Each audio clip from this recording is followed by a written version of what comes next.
thanks to Tristan and the team for inviting me, and just wanted to really try and share my experiences over a career in not-for-profit, and see where we go from there. I am going to be really sneaky and just take the first minute or so to talk a little bit about Ronald McDonald House Charities, because most people know the name, but they don't understand exactly what we're up to. So we'll just keep going on to the next slide as we go. So go. So we're a global charity. We support families of seriously ill and injured children and expectant mothers with high-risk pregnancy. So that's certainly our catchment and area of focus for our mission.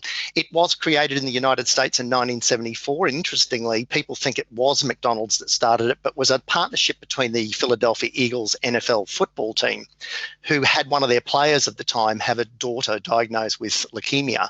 And it was the football team that identified with Philadelphia Children's that there was nowhere for parents to stay when they were trying to deal with complex issues of children in hospital. My background is in hospital and healthcare. I'm a physio by profession, so I have a pretty good understanding in paediatrics that in my early career, certainly parents were not catered for near the bedside or very nearby. The charity is now, its headquarters is in Chicago, worldwide, and it operates a federated license structure and creates chapters. And we get approval to be a chapter from Ronald McDonald House Charities. And then what they have is they have core license programs that include Ronald McDonald, and the following things are, you probably all know about our houses. So we actually provide accommodation to families who generally need to travel to come to specialist care in both paediatric and maternity hospitals throughout the world. We also have a go. We also have what we call family rooms. And Olivia, I'll just get you to keep clicking. It's not coming up, sorry. Family rooms, we'll just talk about that, didn't come up on the slide. So family rooms are lounge areas built in hospitals that are available to any person in the hospital to have a break, have a cup of coffee, kids to do some activities, just to chime out, get on the internet. We also run a learning program. We will supply up to 40 hours tutoring with a teacher to any child anywhere in Australia to try and help them to catch up after they've missed more than 3 months of school through serious illness. And we also have been lucky to obtain 5 holiday units, apartments across Australia, and we make those available to families who have actually lost a child in the last year, and enable the family to have some time out and have a break. And then hospitality carts is a new offering that we're now doing in much smaller hospitals, and we've launched the first one in Mount Isa Hospital, supporting children and mums in hospital with goods and activities. And as of this month, there are 311 chapters throughout the world, 377 Ronald McDonald houses, 266 family rooms across 45 countries in the world. Go. Our chapter here at South East Queensland, there are 11 chapters in Australia. We are by far the busiest and the largest of them. We currently operate 3 Ronald McDonald houses. We run a South Brisbane house with 87 rooms, a house at the Royal Brisbane and Women's Hospital at Hurston with 47 rooms, and we actually have a Ronald McDonald house built inside the Queensland Children's Hospital across the road from the South Brisbane house, which is 10 rooms specifically for paediatric intensive care families. We have 3 family rooms, 1 again at the Queensland Children's Hospital, and we have 2 at the Gold Coast University Hospital. And one of those actually has 2 sleep rooms in it as we go. And we run the learning program and a scholarship program for kids moving into tertiary education. The charity doesn't do healthcare. We actually try to support the families while they're seeking healthcare. The other good thing is that we're not disease specific. We are open to any condition, any person that is actually either in mum's tum or been born prematurely up to 18 years of age. And so the other thing is that through our sponsors and support, we have no charge to any family that accesses any of our services. The biggest question I often get asked, and the big misnomer, is certainly McDonald's were our founding sponsor. They created us. They are continued to be our major sponsor, but they don't pay for everything, and nor do they actually tell us what to do anymore. They have purposely allowed us to grow into our own charity. But at the same time, for my chapter, McDonald's would be responsible, including their licensees, for around about 50% of the cash that I need to actually operate. But McDonald's also flex their might with their global might and their partnerships. Good examples, they pay for all my insurances. My safety systems are all provided by McDonald's at free of charge. They actually work with their suppliers, Paul's, called now Lactalis. No house in Australia buys milk any day of the year because Paul's donate the milk to us to make sure that the families are supported. So we love McDonald's. They are fabulous. They do great things like McHappy Day and all those sorts of things, raising money for us. But we certainly still work with the community to get other fundraising as we go. I think that's enough of my pitch, except for the last slide, just to give you a picture of our chapter. Go, Olivia. For the first 6 months of this year, so we take families from all over Queensland, Northern Territory and Northern New South Wales, and we also look after our Pacific neighbours.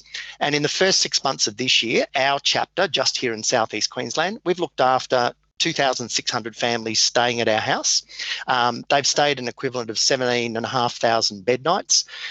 Average stay is about 7 nights, but our longest ever stay in our houses in Southeast Queensland without going home, 522 nights away from home for a family with a child with cancer. Our family rooms this year, we've had 10,300 visitors through those, and we've had 90 children already on our tutoring program across, and thank God for Zoom. There's been a positive out of COVID. We've now moved to virtual tutoring across Australia now, where we can connect kids with teachers from all over the place, which has really helped us in delivering on children. So that's my pitch. We just thought, really, let's get into organisational culture. I really think it is the key topic for all of us, whether we're an organisation of 40 people or 1,000 people. I think they're really important. So you can go and Google multiple definitions. Let's not bore us all with that. The focus of this is really just touching on a few things and then some living examples of what I think is really important as a leader with a not-for-profit. I love the terminology and definition, the way we do things around here. I think it's the simplest and easiest of all the people, and that's the things you do, both written and unwritten. And when I go around looking at different conversations about organisational culture, you see the following words up on the screen that pop up all the time. So it's a real mix of symbolism and values and beliefs, rituals that happen, what is the norm in your place. The one thing we really do know about organisational culture is it's certainly a shared element. It's enduring. It doesn't go away. You can change it, it can evolve, but it never leaves your organisation, and it's very pervasive. If you think it's not out there, it's definitely out there, and it's very implicit in everything that we do. And I think it's a really important element for us to understand. I think it's with us every step of the way. Go, Olivia. The other interesting one for not-for-profits, I think, in my experience too, and I'd be really interested to see after the chat room what other people think. I think the fabulous thing about not-for-profits, whether it's our staff or volunteers, I think we generally attract people who have some sort of automatic passion or connection to whatever purpose you're about. It's something that they actually have an attraction to. I think not-for-profits generally have an approach to fundamentally it's about service to others and trying to do good. It's not about not making a profit, it's just not distributing it to shareholders, because as I often say to people, no margin, no mission. And so we really need to get this thinking out of people's heads that we need to be, borderline every time that we're doing things. I think sometimes the people we attract, and this is no negativity, there are limitations to sometimes what happens.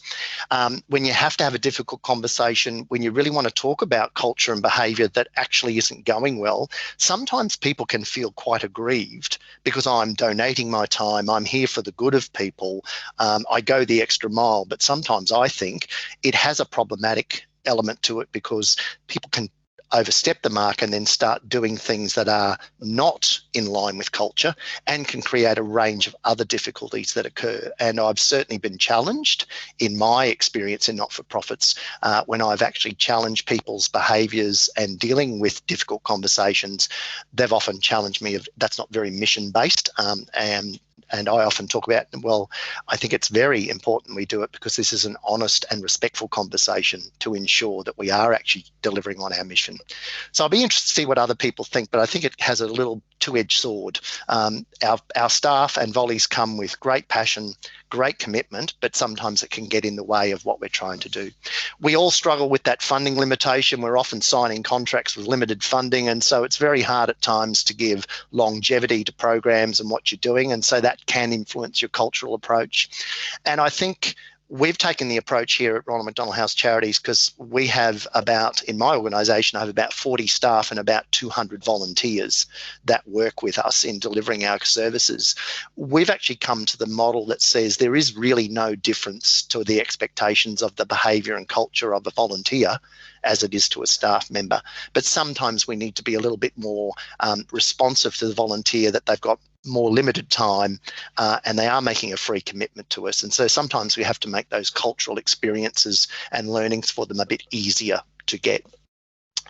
I come from the healthcare industry, and I think an interesting one that we think's been really important in the cultural world, and I think the healthcare system, a bit like in the first presentation, I think they've got a lot to learn still for such an experienced industry, and I'm very biased. But I really love this approach to just culture in the health systems, where it really talks about three key elements: about to err as human, and I'll talk about those in a minute, withholding judgment, and then the pyramid of behaviour. And I just want to touch on that because it leads, on the next slide, we won't go there yet, because it leads to a safety reporting culture is what they're about. And I'll talk about those in a little bit more on the next slide. But just to finish off before we go to those elements in the healthcare industry, I think the other thing I've learned over time, and it'd be interesting to see what other people say, is I do believe that the culture is palpable. You can walk into an organisation and within a day, a half day, a couple of days, you can truly get a sense and feeling of what its culture is. And I think it goes back to that. It's just the way things are done, and it's that unwritten, palpable, how does it feel? And the other one we've learned here, and we've really embraced it, and I'll share that with you, is that I've seen organisations say, oh, that's HR's job. That's the CEO's job. No one else's job. It's everyone's. And in fact, I think it's middle managers and the leader that are the fundamental people that can make the difference in it. So I'm going to go to the next slide, Olivia, thanks, and just talk a little bit about, so under this approach of just culture, we really have a concept here where we are all human and we make mistakes. And we need to try and keep that in perspective. And every time that we have a meeting now, or we start a gathering of people, we actually have this statement of actually called, we're all going to rethink about withholding judgment. And what we're saying is, we're always going to say, we believe every person comes to work with the best intention to do their job well. They're going to treat our families as a priority, because this is very RMHC focused, and to be a competent and respectful team member. And so we use that term to say, so when someone hasn't done something that you come on to the next shift and they didn't do the paperwork for family X, the instant is, instead of going, bloody Shirley, she's hopeless at her job, how many times have we got to tell her? It really is that withholding judgment, saying, I wonder what happened in Shirley's day-to-day that stopped her from getting that done. And maybe it was, we know she comes with the right intentions, and we give people the benefit of the doubt every time. Now, that's a cop-out. Some people say it's a cop-out. People are sneaky. People are going to play the game. And that's where it comes back to the behavioural pyramid of just culture. And what that says is that the vast majority of people do come to work to do the right thing. And as long as you establish foundations on the bottom of the triangle, that you train them, you set expectations of what you want in their behaviour, and you actually are clear and consistent about what you do, you can set up a workplace that has a cultural foundation to enable people to succeed. What we also then see is when a mistake happens in something, we generally take the first judgment of saying either we didn't support the human well enough with training them or explain clearly what was expected, or the system and process has got a fault, and how can we fix it? And so it's that positive, let's withhold negative judgment. Let's positively go, what went wrong and how can we actually help this person? And sometimes the system was right, the person was trying, but they just made a mistake. And it happens once and we learn and people move on. And we think that the Just Culture says that's the vast majority of interactions and mistakes and learnings about things in a business or an organisation. And then we get to the next two pieces of the pyramid, which is the at-risk behaviour. This is someone who wants to continuously, multiple times, make the same mistake or not follow the same process. And it's obvious that they don't want to comply to what needs to be done. And that's when we actually have to reverse the withholding judgment and move into how do we actually clearly counsel and manage this behaviour. And we start to move into remediation of behaviour and what they're doing. And then the final one in the medical world goes, and then there are people who just want to be downright reckless. They don't care about processes and procedures. They keep defying. And at that point in time, when they continue, it's time to make a decision of whether someone should stay or not. And in the Just Culture pyramid, they say that top pyramid is 1% of your organisation will end up at that point. So we take that model of the vast majority want to do the right thing, set them up for success, and it will really help to build into your organisational culture. So we'll keep going. Thanks, Olivia. So we're really going to now just go into learnings specifically to RMHC and us. I think the one thing is I've learned along the way is I think we as CEOs and leaders and senior managers are a key influencer. It is everyone's job, but they watch us. It's what you do more than what you say. And it's that old adage of walking the talk. I am overwhelmingly aware of just how much your actions as a leader influences the behaviours of others. And it can be very conscious or unconscious. You can be really overt or subtle. And when you really want to be a leader who openly wants to change culture, you can do it big bang or progressive. But I am continuously amazed at how much we change the world in that regard. And I think two things that really change what you deliver as a leader is if you are consistent in the way you respond to things, in that it's not the same answer. What I'm saying is you're seen to apply the same consistent ethics and principles when making a decision, and that you have a sense of honesty and integrity in that decision making. I think they're the two fundamental elements that actually can undermine a culture really quickly as a leader if you don't do those. The other one I've signed on to, my belief of leadership is a servant leadership. And I know people have heard that terminology before.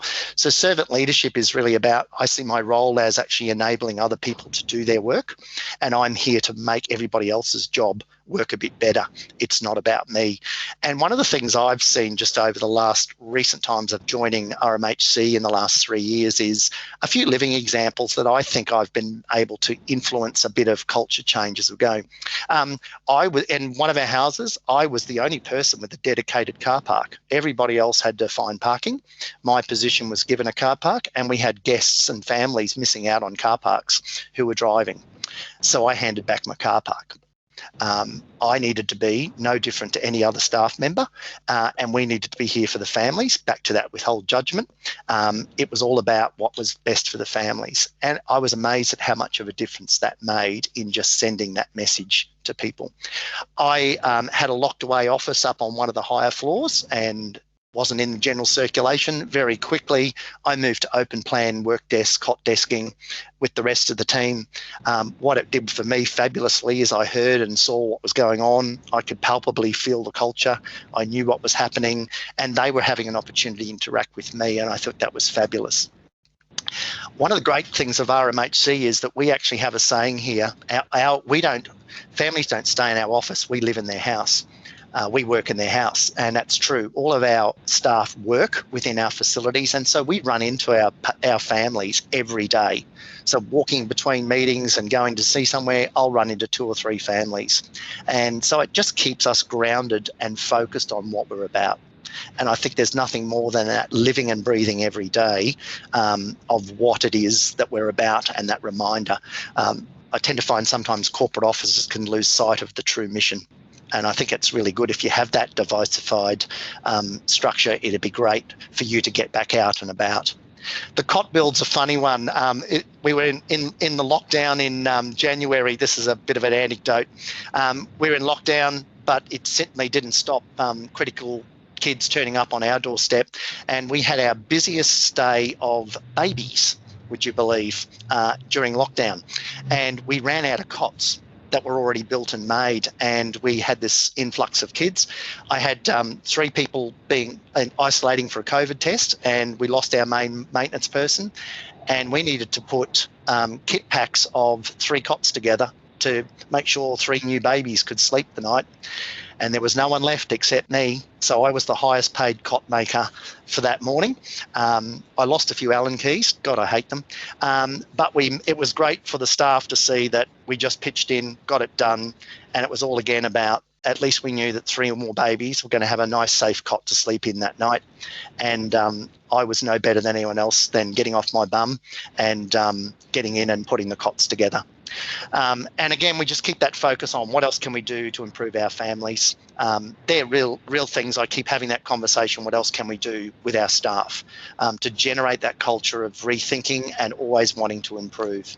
And the final one there, I made a decision from a previous learning that if the organisation ever has to end the employment of someone through disciplinary matters or through cutbacks or whatever, I actually deliver the message. I don't make other people do that.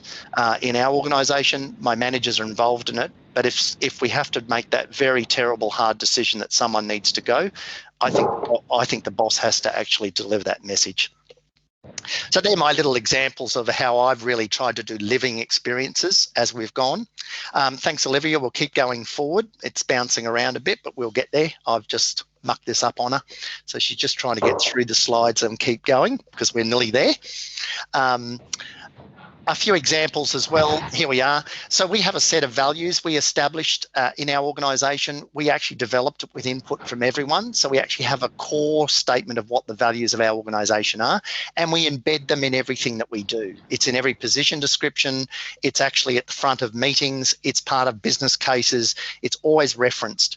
We also have a formal code of conduct that everybody signs every year, that reaffirms the behaviours that we commit to personally and to each other, which just brings it to line of sight.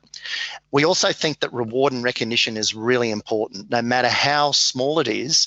And it's not really the prize, it's actually the process of acknowledging when people go above and beyond. And I think it builds that fundamental response of recognising people for doing a good job.